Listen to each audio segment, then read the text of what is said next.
حضرت زبیر نے ماں کی خدمت میں پہنچ کر گزارش کی، اے میری ماں، رسول اللہ فرماتے ہیں کہ آپ واپس جائیں۔ میں کیوں واپس جاؤں؟ میں نے سن لیا ہے کہ دشمنوں نے میرے بھائی کی لاش کو قطع و برید کیا ہے۔ کوئی بات نہیں، اللہ کی راہ میں اس پر یہ گزری ہے اور اللہ ہی کی خاطر ہم نے اس انجام کو قبول کیا ہے۔ میں وعدہ کرتی ہوں کہ خدا نے چاہا تو میں صبر کا دامن ہاتھ سے نہیں چھوڑوں گی۔ حضرت زبیر نے واپس آ کر حضرت کو بتایا کہ بی بی صفیہ نے آپ کی بات کا کیا جواب دیا۔ تب آپ نے فرمایا، اچھا، ان کی مرضی پر چھوڑ دو۔ اور بی بی صفیہ نے بھائی کی لاش پر جا کر اس پر نظر کی، کہا انا للہ و انا الیہ راجعون، بھائی کی مغفرت کے لیے دعا کی۔ پھر وہ اپنی بہن امیمہ کے بیٹے عبداللہ ابن جہش کی لاش پر گئیں اور بھانجے کی مغفرت کی دعا کی۔ اتنے میں بی بی فاطمہ بھی آن پہنچی۔ بی بی صفیہ اور بی بی فاطمہ نے مل کر اپنے شہیدوں کے لیے گریہ کیا۔ انہیں روتا دیکھ کر حضرت بھی روئے اور اس گریے کے بعد حضرت کو ایک تسکین ہو گئی۔ پھر بی بی فاطمہ نے اپنے بزرگ باپ کے زخموں کو دھویا، صاف کیا اور پٹی باندھی۔ اتنے میں دیکھا کہ عبداللہ کی بہن چلی آ رہی ہیں۔ ان کا غم دوہرا تہرا غم تھا۔ ایک تو ان کی مانگ اجڑ گئی تھی کہ حضرت مصعب شہید ہو چکے تھے، اس پر بھائی اور چچا کی موت کے داغ۔ حضرت نے ہدایت کی کہ سب شہداء کے لاشیں اٹھا کر حضرت حمزہ کے لاشے کے برابر رکھ دیے جائیں اور قبریں کھودی جائیں۔ حضرت حمزہ کے جسم اطہر کو ایک لبادے میں لپیٹا گیا۔ حضرت نے نماز جنازہ پڑھائی۔ پھر آپ نے باری باری ہر شہید کی نماز جنازہ پڑھائی۔ کل ملا کر 72 نمازیں پڑھائیں۔ جب سب دفن ہو چکے تب حضرت نے اپنا گھوڑا طلب کیا، اس پر سوار ہوئے۔ آج صبح سویرے جس راہ آئے تھے اس راہ واپس ہونے لگے۔ جب میدان احد سے آگے نکل آئے تب آپ نے رفقا کو ہدایت کی کہ صف باندھ کر کھڑے ہو جائیں۔ سب رفقا مکہ کی طرف منہ کر کے ایک صف میں کھڑے ہو گئے۔ ان کے پیچھے عورتوں کی صف تھی کہ تعداد میں کل 14 تھیں۔ تب آپ نے حمد باری تعالیٰ کی اور دعا مانگی کہ اے پاک پروردگار، میں تجھ سے تیری رحمت کا، تیرے رحم کا، تیرے کرم کا، تیری رضا کا طلبگار ہوں۔ اے میرے رب، میں تجھ سے اس آسودگی کا طلبگار ہوں جو جاوداں ہے اور جس کو زوال نہیں ہے۔ اور اے میرے مولا، میں تیری پناہ کا طالب ہوں اس دن کے لیے جس دن خوف کا ڈیرا ہو، اور فراوانی کا طالب ہوں اس دن کے لیے جب ناداری کا عالم ہو۔ سورج غروب ہو رہا تھا۔ مدینے کی گلیوں میں سائے لمبے ہو رہے تھے۔ لشکر اسلام شہر میں داخل ہوا اور سیدھا مسجد میں پہنچا۔ مغرب کی نماز ادا کی۔ نماز مغرب کے بعد حضرت نے آرام کیا اور نیند ایسی گہری آئی کہ نماز عشاء کے لیے بلال کی آواز بھی انہیں نہ جگا سکی۔ دیر بعد اپنے طور پر جاگے اور گھر ہی میں نماز ادا کی۔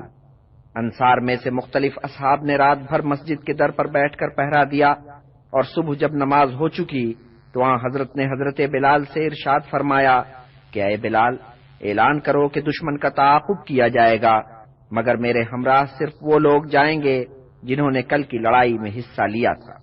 ادھر حضرت بلال بآواز بلند یہ اعلان کر رہے تھے اور ادھر میدان جنگ سے پلٹنے والے اپنے زخموں کی مرہم پٹی کر رہے تھے۔ ایسے تو کم ہی تھے جو زخمی نہیں ہوئے تھے، زیادہ وہ لوگ تھے جنہیں کاری زخم آئے تھے۔ مگر یہ اعلان سنتے ہی وہ اپنی ساری تکلیف بھول گئے، جلدی جلدی کمریں کس کر کھڑے ہو گئے۔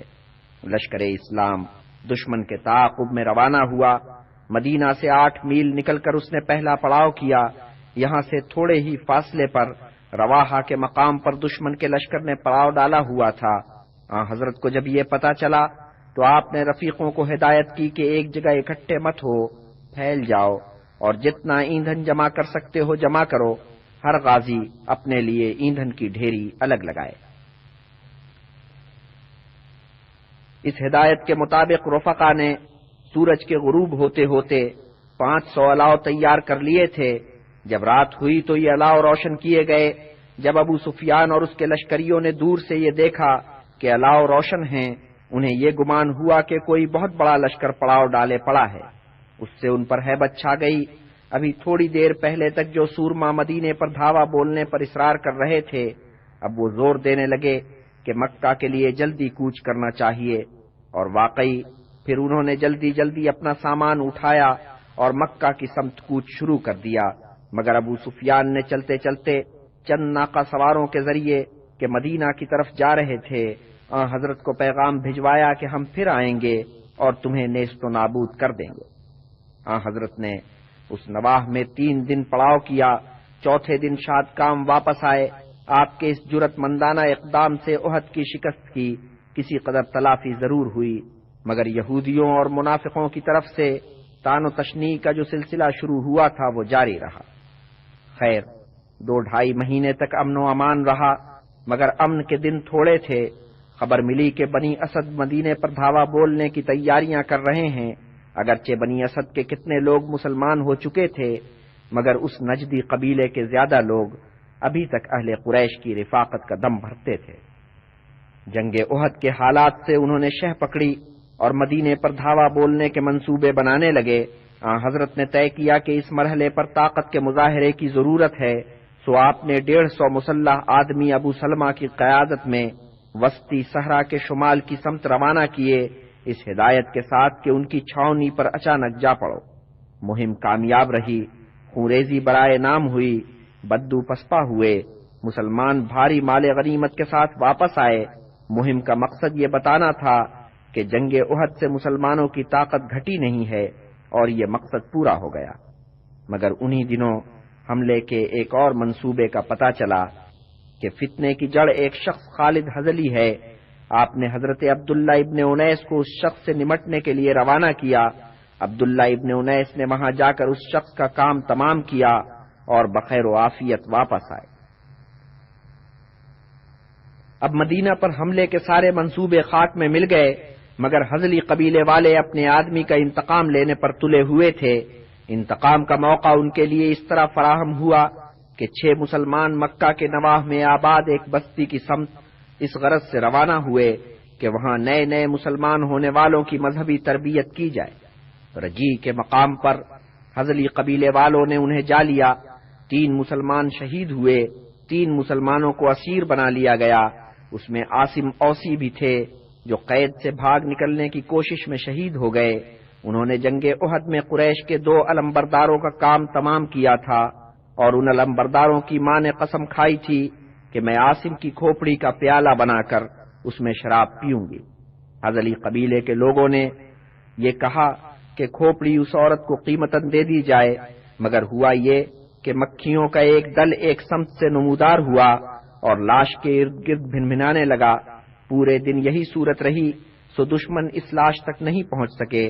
رات کو ایک سیلاب آیا اور لاش کو بہا کر لے گیا، سو اس عورت کی قسم پوری نہ ہو سکی۔ دوسرے 2 اسیر خبیب اوسی اور زید خزرجی تھے، انہیں اہل قریش کے ہاتھ بیچ دیا گیا۔ ان کے خریداروں نے انہیں طرح طرح کی اذیتیں دیں اور کہا کہ اسلام سے منحرف ہو جاؤ تو ہم تمہیں رہا کر دیں گے، مگر دونوں میں سے ایک نے بھی یہ شرط منظور نہ کی۔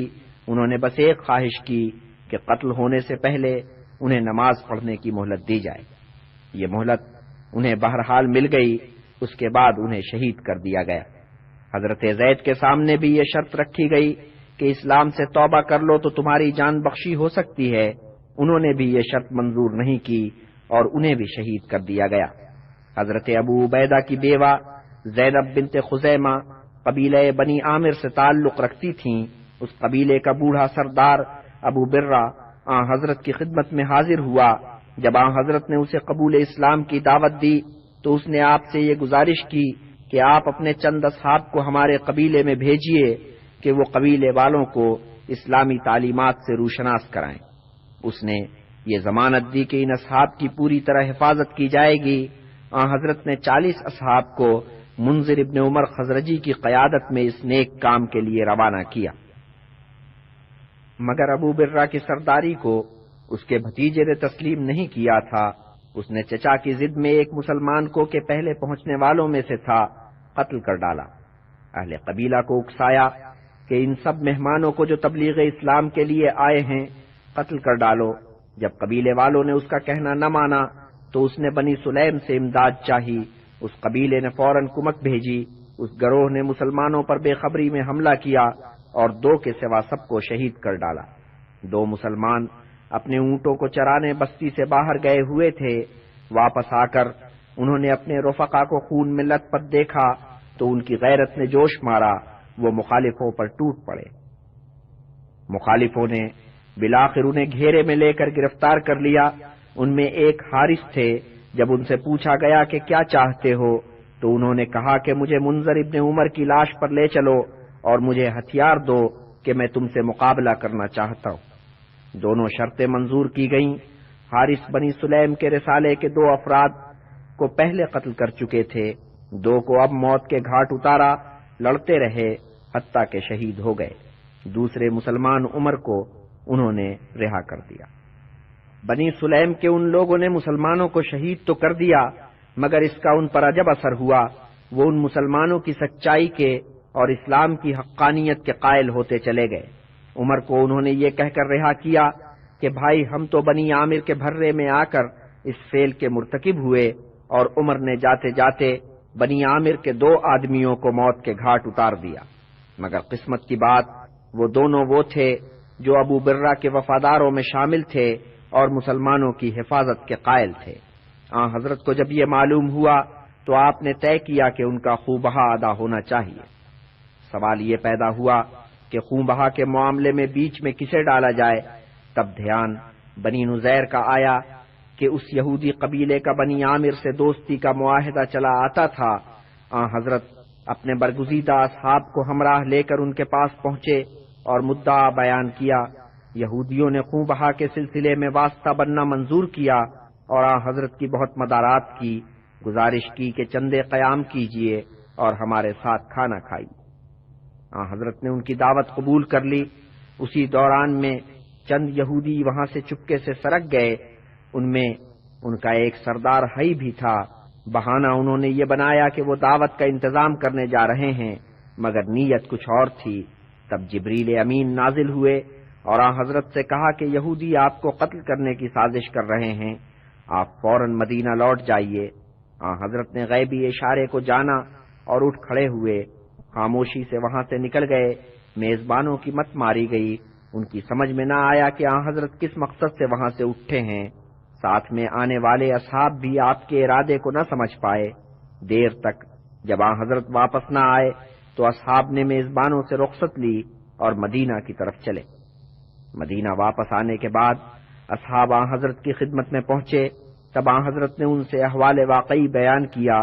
اسی گھڑی محمد ابن مسلم کو بنی نذیر کی طرف بھیجا اور اس واسطے سے انہیں خبردار کیا کہ چونکہ تم نے مجھے قتل کرنے کی سازش کی تو تم معاہدہ شکنی کے مرتکب ہوئے، سو اب تمہیں چاہیے کہ 10 دن کے اندر اندر اس علاقے سے نکل جاؤ۔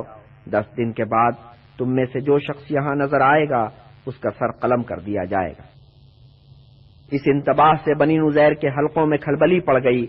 انہوں نے تو بوریا بستر باندھ لیا تھا، مگر ابن ابی نے انہیں پیغام بھیجا کہ ڈٹے رہو، میں تمہاری کمک پر ہوں۔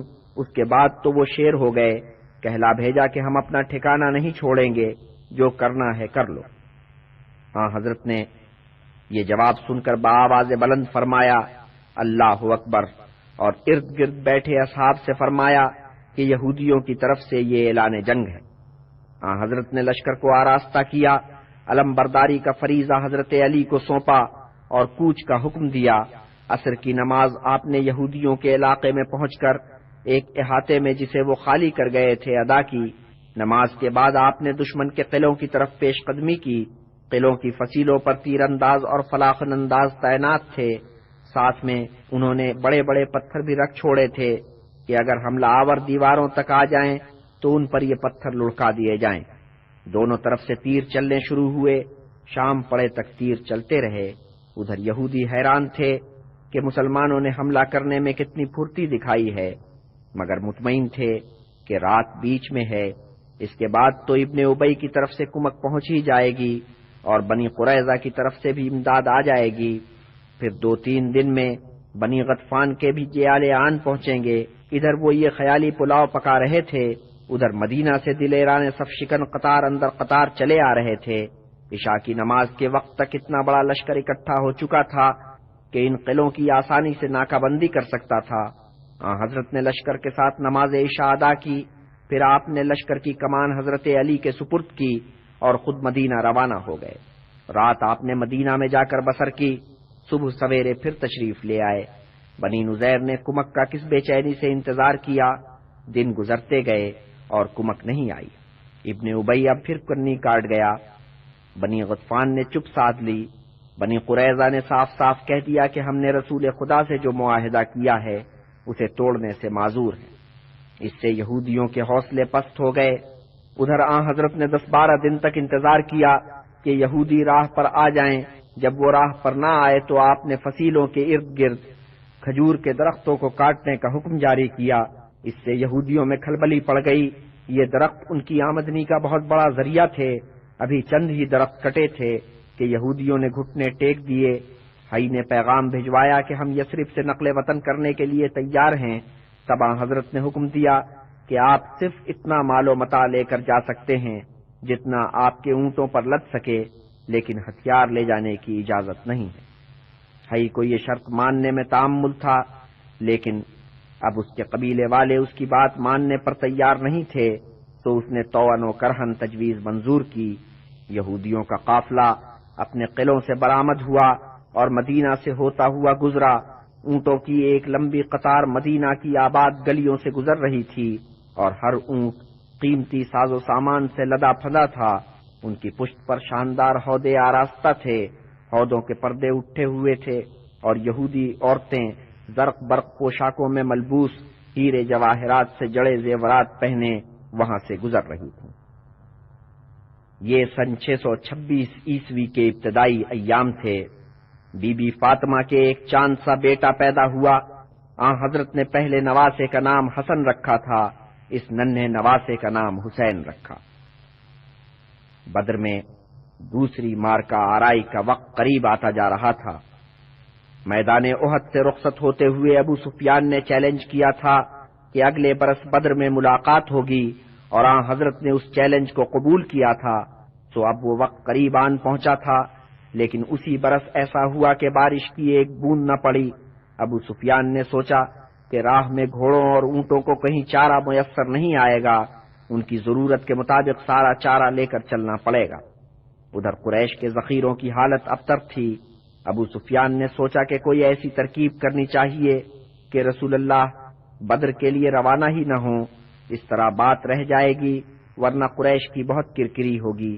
ایک شخص نام کہ بنی اشجع میں سے تھا طے کیا کہ اگر تو مدینہ جا کر رسول اللہ کو کسی طرح باتوں میں لا کر بدر کی طرف کوچ کرنے سے روک دے تو میں تجھے 20 اونٹ انعام دوں گا۔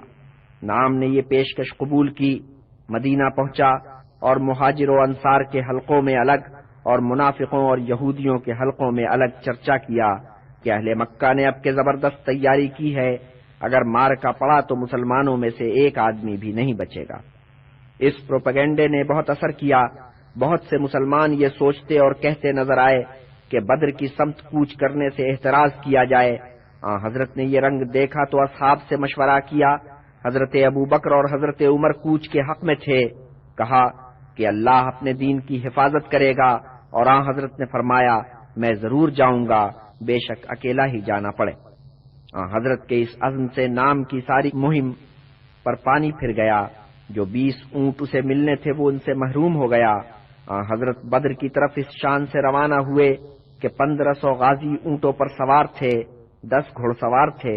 ان میں سے کتنوں نے اشیاء فروخت بھی ساتھ رکھ لی تھیں کہ جب ادھر جا ہی رہے ہیں تو بدر کے میلے میں کچھ خرید و فروخت بھی کر لیں گے۔ ادھر ابو سفیان نے اہل قریش سے کہا کہ چلو تھوڑی دور چل کر واپس آئے جاتے ہیں، ایک رات باہر گزاریں گے اور آ جائیں گے۔ ہم اس طرح سرخرو ہو جائیں گے کہ ہم تو مقابلے کے لیے چل پڑے تھے، مگر محمد ہی گھر سے نہ نکلے تو ہم واپس آ گئے۔ مگر حضرت بدر پہنچے اور وہاں لگے ہوئے میلے میں 8 دن گزارے۔ قریب و دور سے آئے ہوئے لوگوں نے آپ کو دیکھا، پھر دور دور یہ خبر گئی کہ اہل قریش نے مسلمانوں کو بدر میں مقابلے کے لیے للکارا، مگر مسلمان تو میدان میں پہنچے، قریش کنی کاٹ گئے، پورے عرب میں قریش کی بدنامی ہو گئی۔ ابو سفیان نے شرمندگی کو دھونے کے لیے اب زور شور سے جنگ کی تیاریاں کی۔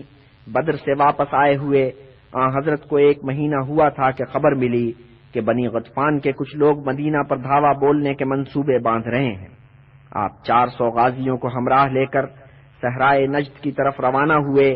دشمن آپ کی آمد کی خبر سن کر 9 11 ہو گیا اور بیان کیا جابر ابن عبداللہ نے کہ واپسی میں ایک مقام پر ایسا ہوا کہ ایک صحابی نے کسی چڑیے کا ایک بچہ پکڑ لیا۔ وہ بچے کو ہاتھ میں پکڑے بیٹھے تھے کہ چڑیا اڑ کر آئی اور اس کے پاس آ کر پٹخنی کھائی اور تڑپنے لگی۔ ہم سب حیران کہ یہ معاملہ کیا ہے۔ تب حضرت نے فرمایا کہ اے رفیقو، تم اس چڑیا کو دیکھ کر حیران ہو رہے ہو، حیرانی کی اس میں کیا بات ہے؟ تم نے اس کا بچہ پکڑ لیا ہے، وہ غریب رحم کی طالب ہے، اور قسم ہے اس خدا کی جس نے ہمیں پیدا کیا، جتنا اس چڑیا کو اپنے بچے کے لیے درد ہے، اس سے بڑھ کر ہمارے خالق کو اپنے بندوں کے لیے درد ہے۔ اور یہ ارشاد فرما کر آپ نے صحابی سے کہا کہ جہاں سے تم اس بچے کو اٹھا کر لائے ہو وہیں لے جا کر رکھ دو۔ حضرت بخیر و خوبی مدینہ واپس آئے۔ 1 مہینہ گزرا ہوگا کہ آپ کو پھر ایک مہم درپیش ہوئی۔ 1000 کی تعداد میں غازیوں کو ساتھ لے کر آپ نے شمال کی طرف کوچ کیا اور 500 میل کا سفر کر کے دومت الجندل کے مقام پر پہنچے جو شام کی سرحد کے قریب واقع تھا۔ یہاں بنی کلب کے کچھ لوگوں نے مدینہ سے آتے جاتے قافلوں پر چھاپے مارنے شروع کر دیے تھے۔ آپ نے ان کی سرکوبی کی اور واپس آئے۔ اس مہم کا بڑا فائدہ ہوا۔ گرد و نواح کے قبائل کو پتہ چل گیا کہ اب وہ زمانہ گیا جب یثرب میں خانہ جنگی برپا رہتی تھی اور جس قبیلے کا جی چاہتا تھا اس کے قافلوں کو لوٹ لیتا تھا۔ اب اہل یثرب متحد ہو کر ایک طاقت بن چکے تھے۔ ان کے قافلوں اور ان کے علاقوں پر دست درازی اب آسان کام نہیں تھا۔ انہی دنوں حضرت سلمان فارسی حضرت کی خدمت میں حاضر ہوئے اور اپنا مسئلہ پیش کیا کہ ان کا آقا سخت گیر ہے اور اتنا کام لیتا ہے کہ ان کے لیے مسلمانوں سے ربط و ضبط رکھنا اور اسلام کی خدمت کرنا ممکن نہیں ہے۔ یہ آقا ایک یہودی تھا کہ بنی قریظہ سے تعلق رکھتا تھا۔ غلامی سے آزاد کرنے کی شرط اس نے یہ رکھی تھی کہ اسے 40 اونس سونا ادا کیا جائے اور کھجور کے 300 پودے اس کے لیے لگائے گئے۔ حضرت نے اصحاب سے تعاون کی اپیل کی، جنہوں نے پودوں کے لیے زمین کھود کر تیار کی اور خود حضرت نے سارے پودے لگائے۔ باقی رہا سونے کا معاملہ تو حضرت کے پاس مرغی کے انڈے کے برابر سونے کی ایک ڈلی تھی جو کسی نے آپ کو نذر کی تھی۔ آپ نے وہ ڈلی حضرت سلمان کو بخش دی۔ حضرت سلمان نے عرض کیا کہ یہ سونا شاید اس مقدار میں نہیں ہے جتنی مقدار آقا نے طلب کی ہے۔ حضرت نے ڈلی لے کر اس پر اپنی مبارک زبان پھیری، فرمایا کہ اے سلمان لو، اب اس ڈلی سے تمہارا مقصد پورا ہو جائے گا۔ اور حضرت سلمان فارسی نے اس طرح غلامی سے رہائی پائی اور اللہ کے آزاد بندوں میں شامل ہو گئے۔ فی الحال کوئی جنگ درپیش نہیں تھی، امن کا زمانہ تھا، مدینہ میں امی جمی تھی، اور حضرت نے اپنے اور مسلمانوں کے لیے وقت کی تقسیم اس طرح کی تھی کہ شب و روز کے 24 گھنٹوں میں سے 1/3 وقت عبادت میں بسر کیا جائے، 1/3 کام کاج میں اور 1/3 گھریلو مصروفیات میں۔ مؤخر الذکر 1/3 وقت میں گھریلو مصروفیات ہی میں کھانے اور سونے کے اوقات بھی شامل۔ دن کے اوقات میں چچی صفیہ اور صاحبزادیاں آپ کی خدمت میں حاضر ہوتی یا آپ خود ان کے آستانوں پر دستک دیتے۔ بی بی فاطمہ اپنے ننھے بیٹوں کے ساتھ حاضر خدمت ہوتی۔ حسن اس وقت 1.5 برس کے سن میں تھے، حسین ابھی 8 ماہ کے تھے۔ اب ماشاء اللہ وہ چلنے لگے تھے۔ زینب اپنی بیٹی امامہ کو لے کر حاضر خدمت ہوتی۔ یہ بچی بھی حضرت کو عزیز تھی۔ حضرت زید اور ام ایمن کے واسطے سے ان کا بیٹا اسامہ آپ کو بہت عزیز تھا۔ سحپہر کو آپ بالعموم حضرت ابو بکر کے آستانے پر جاتے اور ان سے امور مملکت پر تبادلہ خیال کرتے۔ حضرت علی، حضرت عثمان اور حضرت زید سے بھی امور مملکت کے بارے میں تبادلہ خیال ہوتا۔ بنی نذیر کے یہودی مدینہ سے نکل کر خیبر میں جا بسے تھے، مگر انہوں نے یہ بیڑا اٹھایا کہ اپنا کھویا ہوا علاقہ واپس لیں گے۔ انہوں نے اپنی توقعات قریش سے وابستہ کر رکھی تھیں۔ قریش اہل اسلام سے ایک فیصلہ کن جنگ کی تیاریاں کر رہے تھے۔ وہ 5واں سن ہجری تھا اور اس کے ابتدائی ایام تھے۔ خیبر سے حی اور چند دوسرے یہودی قائدین چلے اور مکہ پہنچے اور ابو سفیان سے دوستی کا معاہدہ کیا۔ ابو سفیان اور دوسرے اکابر قریش انہیں کعبہ میں لے گئے، جہاں انہوں نے حلف اٹھایا کہ جب تک محمد اور ان کے رفقا کو نیست و نابود نہیں کر دیں گے دم نہیں لیں گے۔ یہودیوں نے صحرائے نجد کے بدوؤں کو، جنہیں مدینہ سے شکایات تھیں، حضرت کے خلاف اکسایا۔ بنی اسد کو انہوں نے آسانی سے شیشے میں اتار لیا۔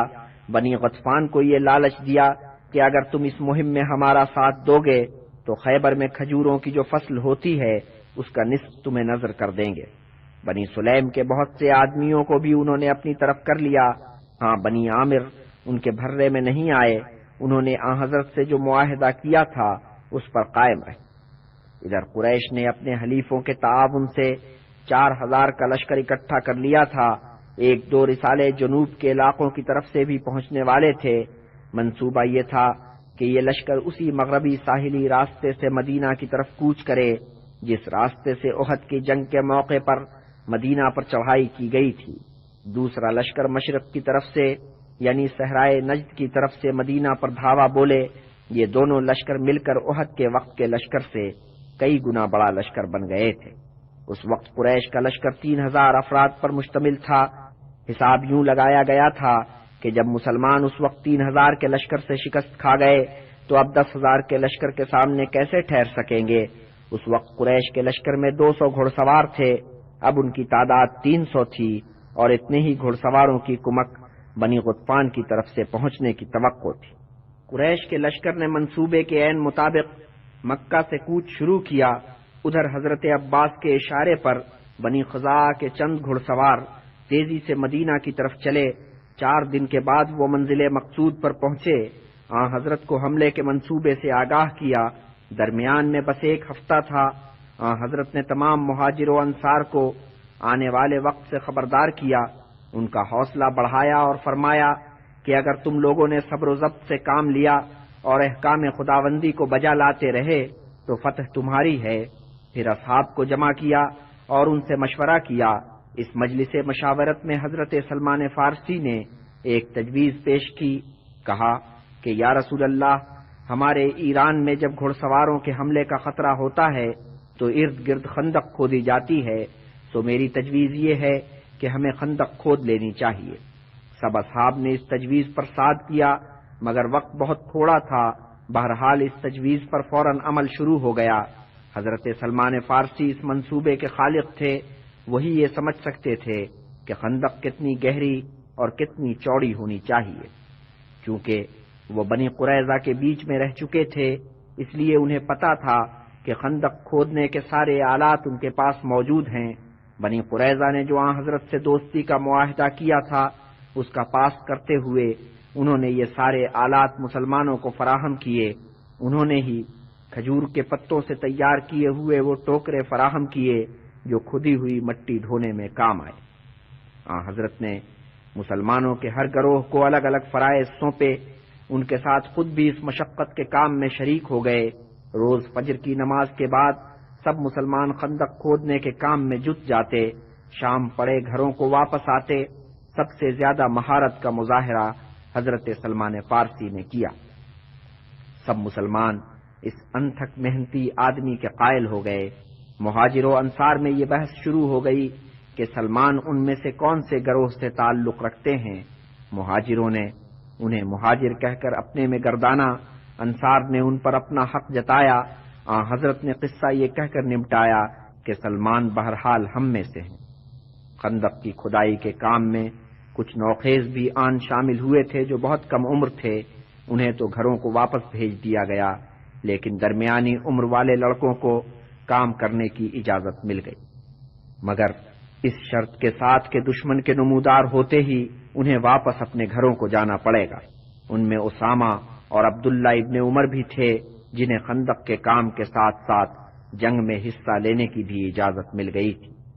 حضرت خود صبح سے شام تک خندق کی کھدائی کے کاموں میں دوسرے اصحاب کے ساتھ لگے رہتے، سرخ لبادہ کمر کے گرد کس کر باندھا ہوا، سیاہ گیسو گرد میں اٹے ہوئے، اور آپ کام میں غرق، کبھی انصار کے ہمراہ، کبھی مہاجروں کے دوش بدوش، کبھی ہاتھ میں پھاوڑا ہے، کبھی سر پہ مٹی سے بھرا ٹوکرا ہے۔ خندق کی کھدائی میں کتنے ہی سخت مرحلے آئے۔ ایک مرحلہ اس وقت آیا جب باری باری سب نے زور لگایا مگر ایک چٹان نہ اکھڑی۔ تب حضرت کے سامنے یہ مسئلہ پیش ہوا۔ حضرت اس مقام پر تشریف لائے اور خود اس چٹان سے نمٹنے کا فیصلہ کیا۔ کدال سے اس پر ضربیں لگائیں، پہلی ضرب پر چنگاری نکلی اور ایسی روشنی آئی جیسے بجلی چمکی ہو، یہ روشنی پورے شہر میں پھیل گئی اور جنوب کی پوری سمت اس سے منور ہو گئی۔ دوسری ضرب سے پھر ایسی ہی چنگاری نکلی، لیکن اس مرتبہ روشنی احد کی سمت میں اور اس سے پرے شمال تک پھیلتی نظر آئی۔ تیسری ضرب پر چٹان کے ٹکڑے ٹکڑے ہو گئے اور اس کے بعد جو چنگاری نکلی اس سے مشرق کی سمت منور ہوئی۔ حضرت سلمان فارسی نے حیرت سے یہ منظر دیکھا اور حضرت سے استفسار کیا کہ اے اللہ کے رسول، یہ روشنی کیسی تھی اور 3 مرتبہ 3 مختلف سمتوں میں کیوں نظر آئی؟ حضرت نے فرمایا، اے سلمان، جب پہلی مرتبہ چنگاری نکلی تو میں نے اس کی روشنی میں یمن کے محلات کا نظارہ کیا، دوسری مرتبہ اس روشنی میں نے شام کے محلات کی دید کی، تیسری مرتبہ جب روشنی ہوئی تو مجھے کسرا کا سفید رنگ کا قصر دکھائی دیا۔ تو اے سلمان، پہلی روشنی میں اللہ تعالیٰ نے مجھ پر یمن کے دروازے کھول دیے، دوسری روشنی میں اس قادر مطلق نے مجھ پر شام اور مغرب کے دروازے کھولے، تیسری روشنی میں مجھ پر مشرق کے در وا کیے گئے۔ خندق کی کھدائی سخت تھی، مشقت زیادہ تھی، مگر اس حساب سے غذا میسر نہیں تھی، اور ایک موقع پر جب حضرت جابر ایک چٹان سے زور کرتے ہوئے اس کے بیچ پھنس گئے تھے تو حضرت نے چٹان پر پانی چھڑکا اور دعا کی۔ اس کا عجیب اثر ہوا کہ چٹان نرم پڑ گئی اور حضرت جابر نکل آئے، اور اس ہنگام میں حضرت جابر کی نظر حضرت کے جسم اقدس پر گئی اور انہوں نے دیکھا کہ حضرت کا جسم بہت جھٹک گیا ہے۔ حضرت جابر نے یہ ذکر اپنی زوجہ سے کیا۔ اس نیک بخت نے کہا کہ ہمارے پاس لے دے کے ایک بھیڑ ہے اور تھوڑے سے جو ہیں، اس سے کچھ دال دلیا کرتے ہیں اور اس مقدس ہستی کے لیے دسترخوان بچھاتے ہیں کہ کچھ وہ کھائیں اور نقاہت دور ہو۔ سو دوسرے دن وہ بھیڑ ذبح ہوئی۔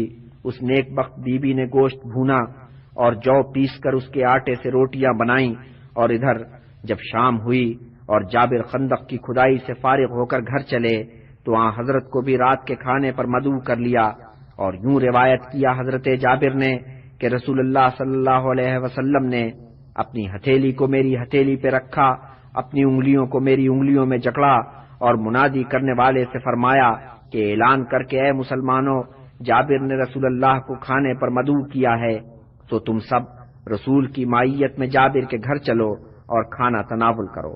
تب میں نے کہا ان للہ و انا الیہ راجعون، اور اپنی زوجہ کو جا کر بتایا کہ غضب ہو گیا، رسول اللہ تو پورے گروہ کے ساتھ تشریف لا رہے ہیں۔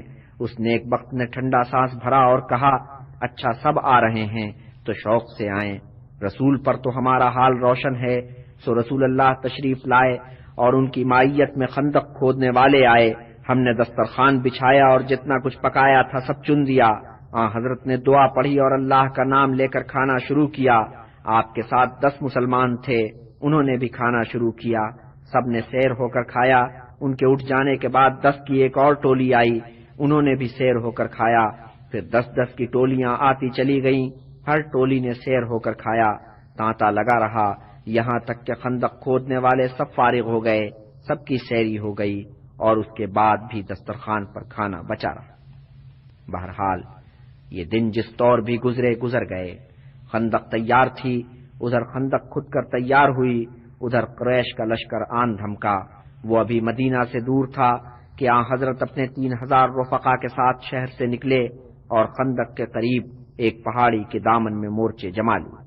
قریش کے لشکر نے احد کے قریب چھاونی چھائی، مگر وہ یہ دیکھ کر بہت پریشان ہوئے کہ اس نخلستانی علاقے کی ساری فصلیں کٹ چکی ہیں، اب ان کے گھوڑوں اور اونٹوں کو چرنے کے لیے یہاں کچھ نہیں تھا، ساتھ جو چارہ لائے تھے اسی پر گزارا کرنا تھا۔ تو لازم آیا کہ جلدی کارروائی کر کے جنگ کو نمٹایا جائے۔ بنی غطفان اور دوسرے نجدی قبائل پر مشتمل لشکر بھی آن پہنچا تھا، ابھی تک وہ الگ ڈیرے ڈالے پڑا تھا، لیکن اب جب کہ فوری کارروائی کا فیصلہ ہوا تو یہ دونوں لشکر اکٹھے ہو گئے۔ ابو سفیان سالار کارواں بنا، مگر مختلف قبیلوں کے دوسرے سردار بھی باری باری یہ فریضہ ادا کرتے تھے۔ گھڑ سواروں کی فوج پہلے کی طرح اس مرتبہ بھی خالد اور اکرمہ کی کمان میں تھی۔ خیر، تو یہ مشترکہ لشکر زور شور کے ساتھ مدینہ کی طرف بڑھا۔ دور سے انہوں نے دیکھا کہ لشکر اسلام کھلے میدان میں خیمہ زن ہے حضرت کا سرخ رنگ کا خیمہ تو سب سے نمایاں تھا۔ دشمن کتنے خوش ہوئے، انہوں نے سوچا کہ اس مختصر سے لشکر کو نرغے میں لینا اور تہس نہس کرنا تو بہت آسان ہوگا، مگر جب قریب آئے تو یہ دیکھ کر حیران رہ گئے کہ بیچ میں خندق ہے اور خندق کے اس پار یہاں سے وہاں تک تیر انداز سفارہ ہیں۔ ان کے گھوڑوں کے لیے اس خندق کو پھاندنا کوئی آسان کام نہیں تھا۔ خندق نے دشمن کے سارے منصوبوں پر پانی پھیر دیا۔ اب وہ سر جوڑ کر بیٹھے اور سوچنے لگے کہ کیا کرنا چاہیے۔ سوچتے سوچتے ان کا دھیان بنی قریظہ کی طرف گیا، جن کے قلعے مدینہ میں جنوب مشرق کی سمت واقع تھے اور شہر میں داخل ہونے کی راہ کو مسدود کیے ہوئے تھے۔ سوچا گیا کہ اگر بنی قریظہ ان سے مل جائیں تو ان کے تعاون سے اس راستے سے شہر میں داخل ہوا جا سکتا ہے۔ بنی نذیر کے سردار حی ابن اخطب نے سفارتی فرائض انجام دینے کی پیشکش کی۔ اس نے ابو سفیان کو یقین دلایا کہ میں ان یہودیوں کو راہ پر لے آؤں گا۔ ابو سفیان نے فوراً اس کی پیشکش منظور کر لی۔ حی ابن اخطب تیر کی طرح چلا اور کعب ابن سعد کے قلعے پر جا کر دستک دی۔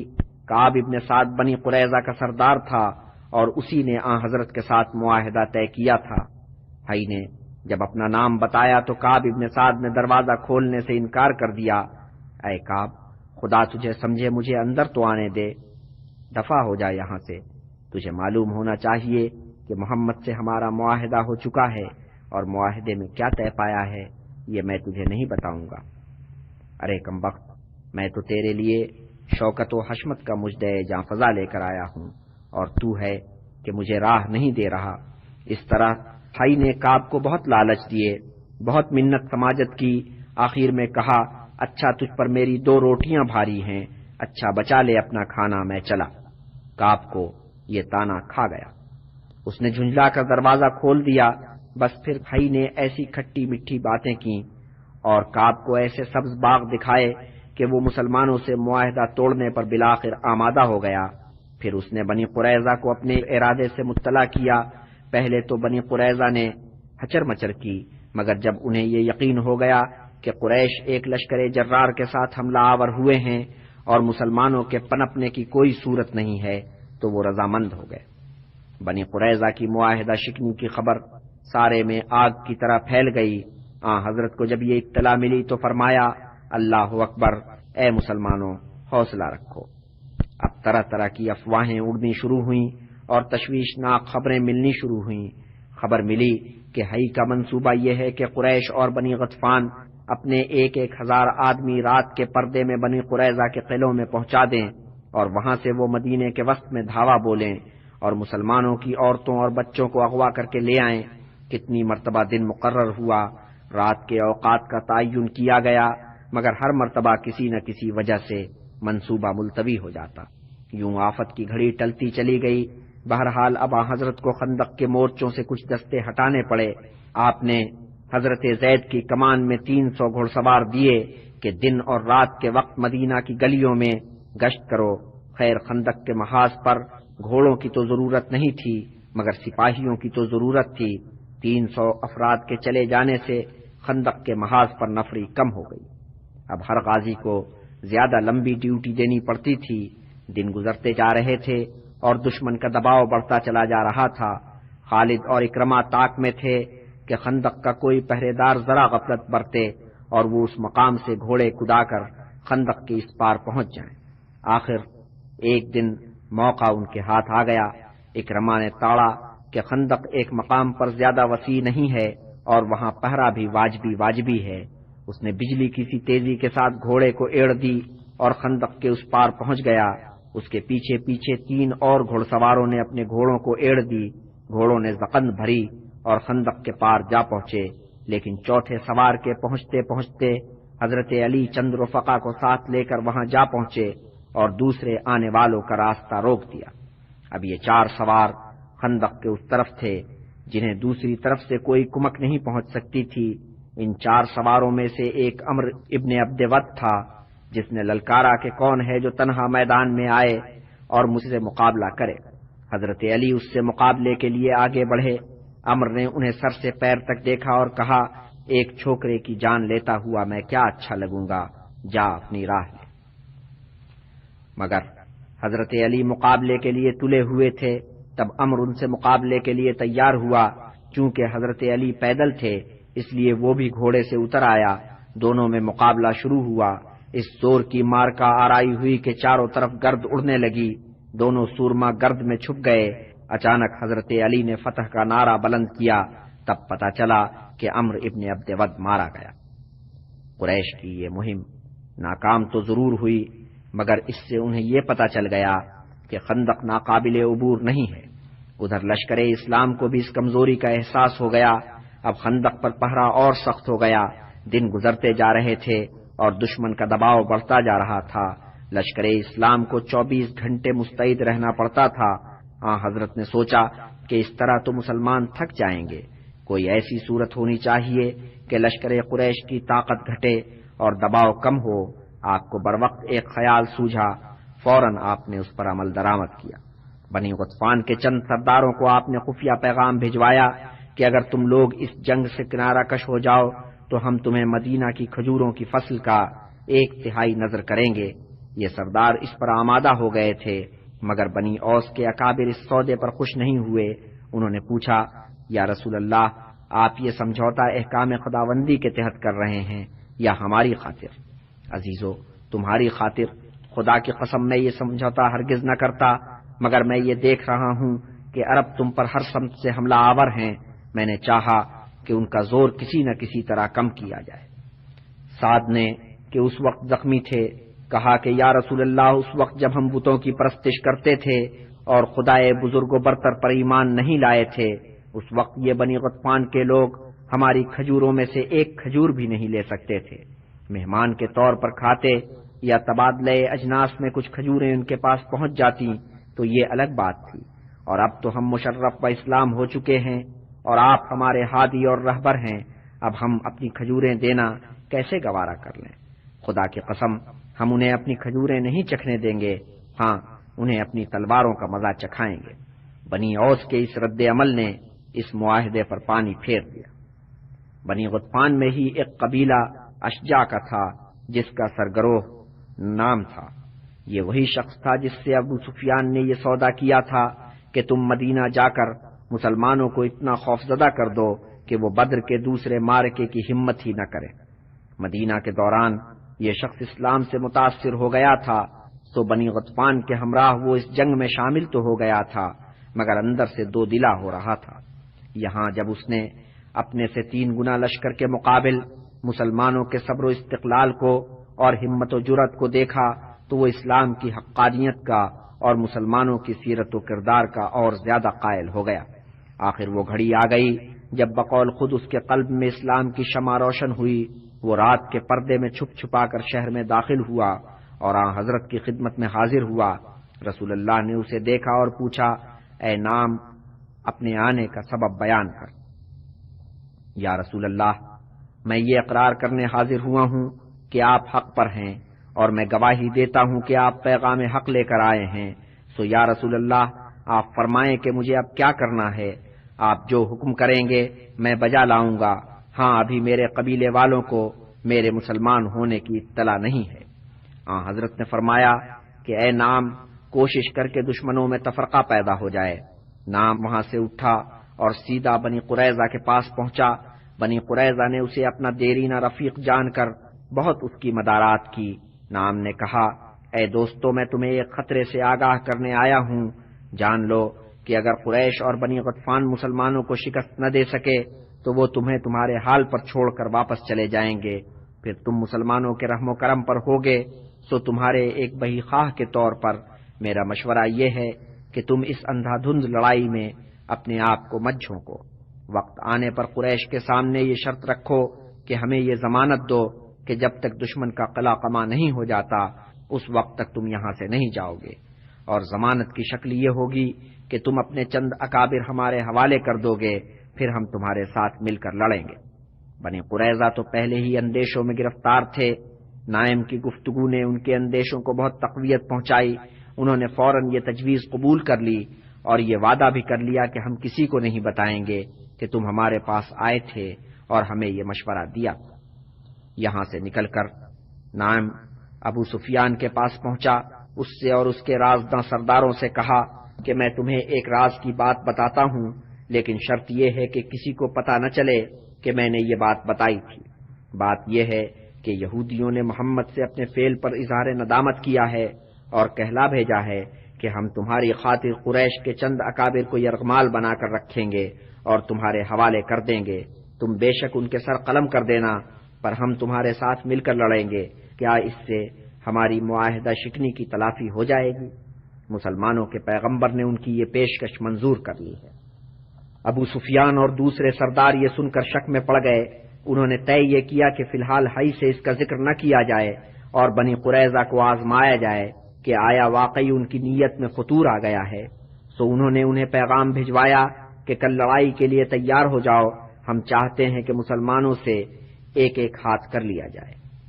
بنی قریظہ کی طرف سے جواب آیا کہ کل تو سبت کا دن ہے، ہم اس مبارک دن جنگ نہیں لڑ سکتے، اور کل کے بعد کی صورت یہ ہے کہ ہم اپنے اطمینان کے لیے یہ چاہتے ہیں کہ آپ اپنے چند سردار بطور ضمانت ہماری طرف روانہ کر دیں، پھر ہم آپ لوگوں کے ساتھ مل کر لڑیں گے۔ جب قریش اور غطفانیوں کو یہ پیغام ملا تو انہیں بہت طیش آیا۔ ابو سفیان نے حی سے جا کر کہا کہ اے میرے رفیق، تو نے جو اپنے ہم قوموں کی طرف سے امداد کا یقین دلایا ہے وہ امداد کہاں ہے؟ اور پھر بنی قریظہ کی طرف سے جو جواب آیا تھا وہ اسے سنایا۔ حی ابن اخطب اس پر بہت چکرایا۔ ابو سفیان نے غضبناک ہو کر کہا، اے حی، لات و منات کی قسم، تو نے ہم سے دغا کی ہے۔ ہرگز نہیں۔ حی نے اپنی صفائی پیش کی، قسم ہے توریت کی جو حضرت موسیٰ پر نازل ہوئی تھی، میں نے کوئی دغا نہیں کی۔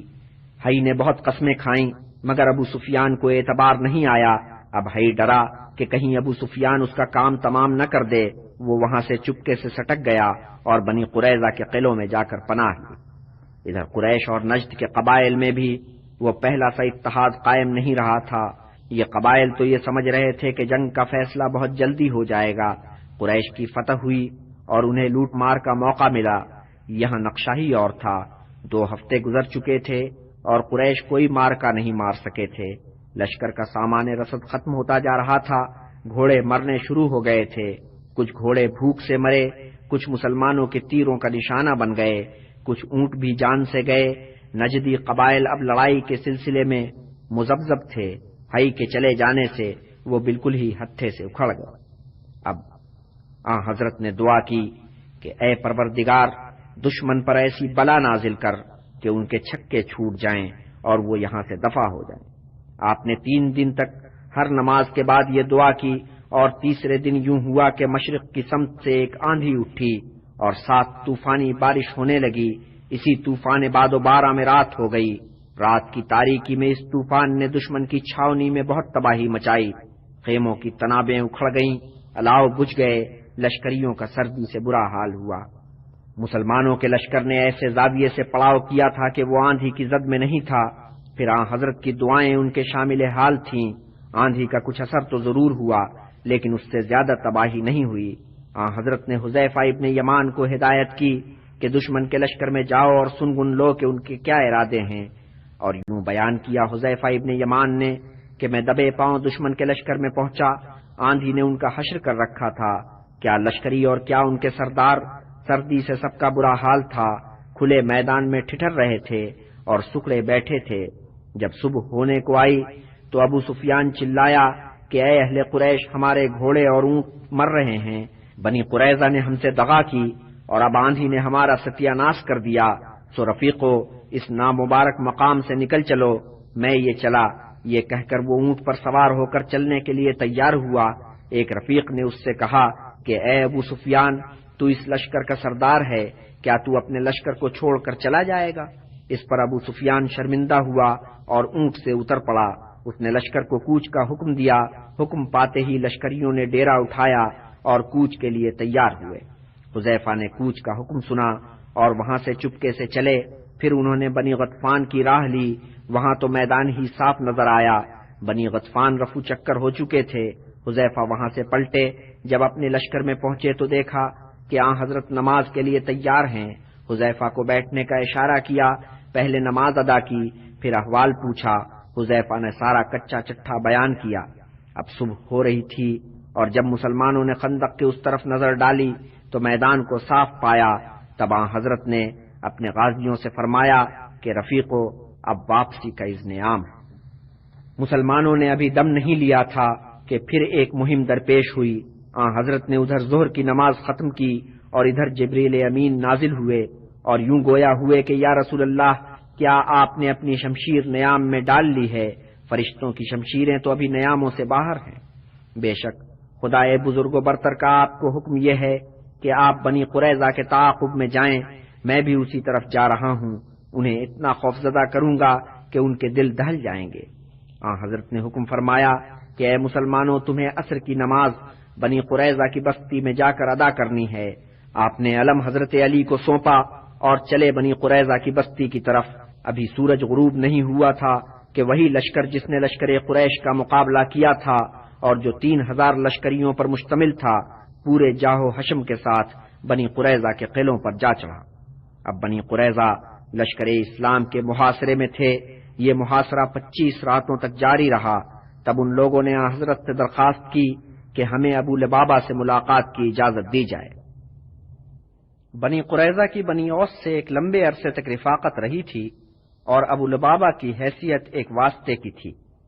حضرت نے ابو لبابہ کو ہدایت کی کہ جاؤ اور بنی قریظہ سے ملو، اور جب ابو لبابہ وہاں گئے تو بنی قریظہ کی عورتیں اور بچے ان کے گرد جمع ہو گئے اور گریہ وزاری کرنے لگے۔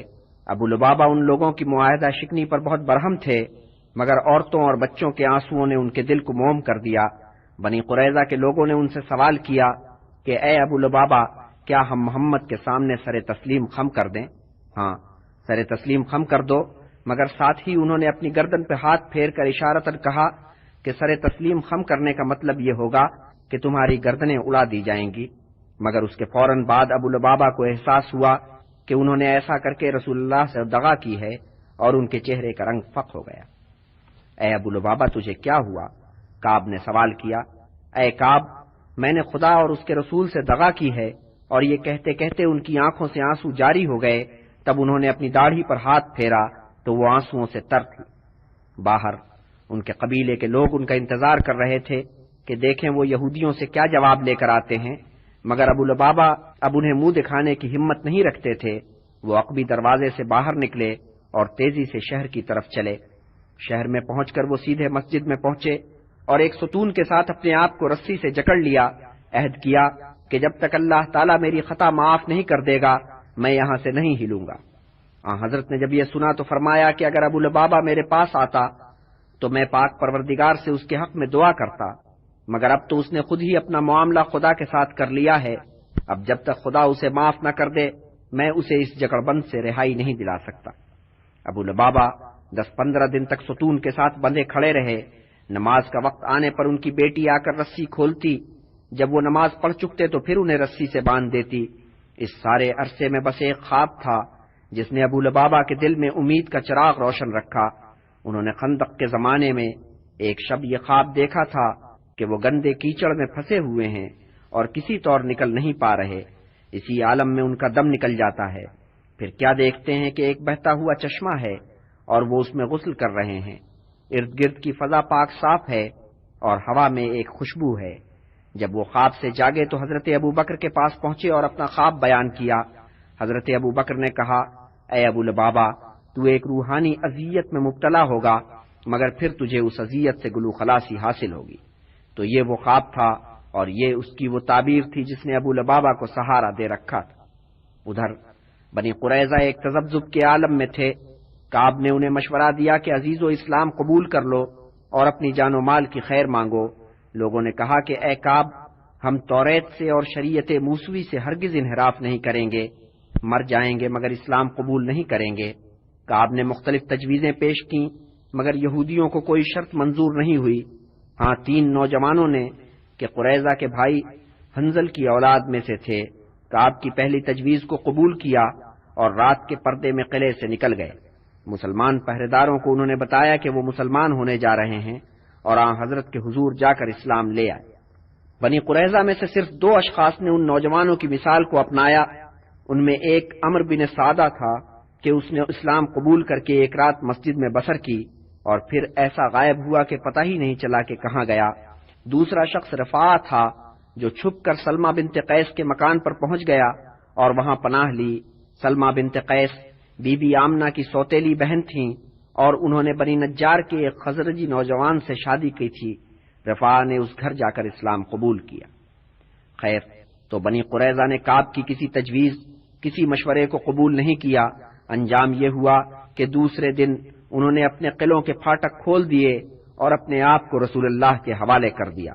مردوں کے ہاتھ باندھ کر ایک طرف بٹھا دیا گیا، عورتوں اور بچوں کو ان سے الگ عبداللہ ابن سلام کی نگرانی میں دے دیا گیا۔ ہر قلعے سے ہتھیار اور باقی ساز و سامان سمیٹ لیا گیا۔ شراب جتنی تھی اسے اوندھا دیا گیا۔ بنی اوس کی طرف سے ایک وفد حضرت کی خدمت میں حاضر ہوا اور اپیل کی کہ حضور نے بنی خزرج کی گزارش پر ان سے رشتے دوستی رکھنے والے بنی قینقاع کے ساتھ جو نرمی برتی تھی وہی نرمی بنی قریظہ سے برتیے کہ ان کا ہمارے ساتھ دوستی کا رشتہ رہا ہے۔ حضرت نے فرمایا، اے اہل اوس، اگر تم میں سے کسی ایک فرد کو ان پر منصف مقرر کر دیا جائے تو کیا تمہیں اس کا فیصلہ قبول ہوگا؟ بنی اوس اس تجویز پر رضامند ہو گئے۔ تب آپ نے ان کے قبیلے کے سردار سعد ابن معاذ کو بلایا اور بنی قریظہ کا معاملہ ان کے سپرد کر دیا۔ قبیلے والوں نے بنی قریظہ کی بہت سفارش کی، مگر سعد ابن معاذ کو وہ وقت یاد تھا جب وہ بنی قریظہ کے پاس گئے تھے اور ان سے معاہدہ دوستی کا پاس کرنے کی درخواست کی تھی، اور بنی قریظہ نے طوطے کی طرح آنکھیں پھیر لی تھی۔ سعد ابن معاذ نے کہا کہ اے بنی قریظہ، قسم کھاؤ کہ میں جو فیصلہ کروں گا وہ تمہیں منظور ہوگا۔ اے سعد ابن معاذ، ہم قسم کھا کر کہتے ہیں کہ تم جو فیصلہ کرو گے ہمیں منظور ہوگا۔ تو اے بنی قریظہ، میں فیصلہ دیتا ہوں کہ تمہارے مرد قتل کیے جائیں، تمہاری املاک کا بٹوارا کیا جائے اور تمہاری عورتوں اور بچوں کو اسیر کر لیا جائے۔ اس فیصلے کے بعد بچوں اور عورتوں کو شہر لے جایا گیا اور مردوں نے رات ڈیرے میں بسر کی، جہاں وہ رات بھر توریت کی تلاوت کرتے رہے اور ایک دوسرے کو ہمت سے کام لینے کی تلقین کرتے رہے۔ صبح ہونے پر حضرت نے بازار کے بیچ گہرے تنگ اور لمبے گڑھے کھدوائے۔ بنی قریظہ کے مرد چھوٹی چھوٹی ٹولیوں میں لائے گئے، انہیں ان گڑھوں کے کنارے قطار میں بٹھایا گیا اور ان کی گردنیں اڑا دی گئیں۔ سعد ابن معاذ بنی قریظہ کے بارے میں اپنا فیصلہ سنا کر فارغ ہوئے۔ وہ بستر بیماری سے اٹھ کر آئے تھے، پھر بستر بیماری پر جا کر دراز ہوئے۔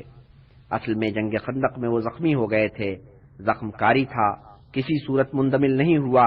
مسجد میں ان کے لیے ایک خیمہ نصب کیا گیا تھا، یہاں ان کی دیکھ بھال کی جا رہی تھی۔ ان کی حالت بگڑتی ہی چلی گئی۔ ایک رات حضرت ان کی مزاج پرسی کے لیے پہنچے تو انہیں بے ہوش پایا۔ دیکھا کہ وہ بزرگ عالم نزع میں ہے۔ آپ نے ان کا سر اپنے زانو پر رکھا اور خدا سے دعا کی کہ ان کا دم آرام سے نکلے۔ یہ دعا کر کے حضرت وہاں سے واپس ہوئے۔ 1.5-2 گھنٹے بعد خبر ملی کہ سعد ابن معاذ اپنے اللہ کو پیارے ہو گئے، اور جاننا چاہیے کہ سعد ابن معاذ بھاری تن و توش کے آدمی تھے، مگر جب ان کا جنازہ اٹھایا گیا اور قبر میں اتارا گیا تو وہ پھول سے زیادہ ہلکے تھے۔ اور اب ابو لبابہ کی سنیے۔ انہی دنوں کی ایک مبارک صبح کا ذکر ہے کہ حضرت بی بی ام سلمہ کے پاس تھے۔ اچانک آپ نے ارشاد فرمایا، ابو لبابہ کی خطا معاف ہو گئی۔ بی بی ام سلمہ نے پوچھا، یا رسول اللہ، اجازت ہو تو میں ابو لبابہ کو یہ خوشخبری دے آؤں؟ حضرت نے اجازت دی تو بی بی ام سلمہ نے اپنے مکان کا در جو مسجد میں کھلتا تھا کھولا اور پکار کر کہا، اے ابو لبابہ، تجھے مجدہ ہو کہ اللہ تعالیٰ نے تیری خطا معاف کر دی۔ مسجد میں موجود اصحاب نے یہ پکار سنی اور خوشی سے ابو لبابہ کی طرف لپکے رسی کھولنے لگے تھے کہ ابو لبابہ نے کہا، عزیزو، رسول اللہ صلی اللہ علیہ وسلم جب بنفس نفیس تشریف لا کر رسی کھولیں گے تب میں اس رہائی کو قبول کروں گا۔ اور حضرت نے جب نماز کے لیے مسجد میں ورود کیا تو ابو لبابہ کی رسی کھولی، پھر نماز ادا کی، اور نماز کے بعد ابو لبابہ حضرت کی خدمت میں حاضر ہوئے۔ عرض کیا کہ میں اپنی خطا کی تلافی اس طور کرنا چاہتا ہوں کہ کچھ نذر کروں، آپ کی اجازت چاہتا ہوں۔ حضرت نے اجازت دی اور ابو لبابہ نے اپنی جائیداد کا 1/3 حصہ خیرات کے لیے نذر کیا۔